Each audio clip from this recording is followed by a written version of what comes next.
ഒരു മതേതര രാജ്യത്ത് പൗരത്വം ലഭിക്കുന്നതിനുള്ള മാനദണ്ഡം മതമായി മാറുക എന്ന് പറഞ്ഞാൽ മതേതര രാഷ്ട്രമെന്ന വ്യവസ്ഥയെ തന്നെ അപ്രസക്തമാക്കുകയാണ്. എന്ന് പറഞ്ഞാൽ മതരാഷ്ട്രമായി പരിവർത്തനം ചെയ്യുന്നതിന്റെ ആദ്യ ചുവടുവയ്പ്പാണ് സിറ്റിസൺഷിപ്പ് അമെൻമെന്റ് ആക്ട് എന്ന കാര്യത്തിൽ ഒരു സംശയവും വേണ്ട.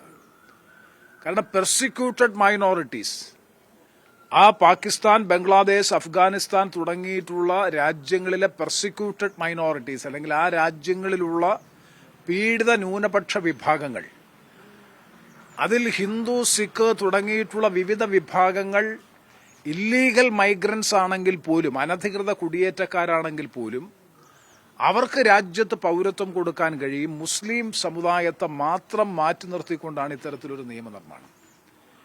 ഇത് ഒരിക്കലും ഭരണഘടനയുടെ 14-ാം അനുച്ഛേദം വിവക്ഷിക്കുന്ന ക്ലാസിഫിക്കേഷൻ, റീസണബിൾ ക്ലാസിഫിക്കേഷൻ അല്ലെങ്കിൽ തുല്യതയ്ക്കുള്ള റീസണബിൾ ക്ലാസിഫിക്കേഷന്റെ ഭാഗമായി വരാൻ വേണ്ടി പോകുന്നില്ല.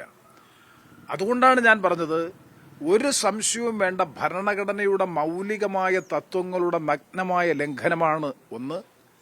രണ്ട്, ഈ ബിൽ പാസാക്കി 2019 പാസാക്കി 2024 പാർലമെന്റ് തെരഞ്ഞെടുപ്പ് വരെ ഇതുമായി ബന്ധപ്പെട്ട തുടർ നടപടികൾ സ്വീകരിക്കാതെ 2024 തെരഞ്ഞെടുപ്പ് പ്രഖ്യാപിക്കാൻ 1-2 ദിവസം മാത്രം ബാക്കി നിൽക്കുമ്പോൾ ഇതിന്റെ വിജ്ഞാപനം പുറത്തിറക്കുന്നതിന്റെ പിന്നിലുള്ള രാഷ്ട്രീയ ദുരുദ്ദേശം കൃത്യമാണ്.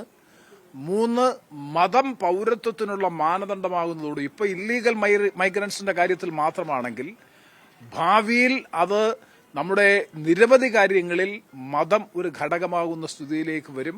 മതേതര രാഷ്ട്രം മതരാഷ്ട്ര വ്യവസ്ഥയിലേക്ക് മാറുന്നതിന്റെ ആദ്യ ചുവടുവയ്പ്പാണ്, തുടക്കമാണ് ഭരണഘടനാപരമായിട്ടുള്ള ഭരണഘടനാ ലംഘനത്തിലൂടെ നടപ്പാക്കുന്ന ഈ നടപടി.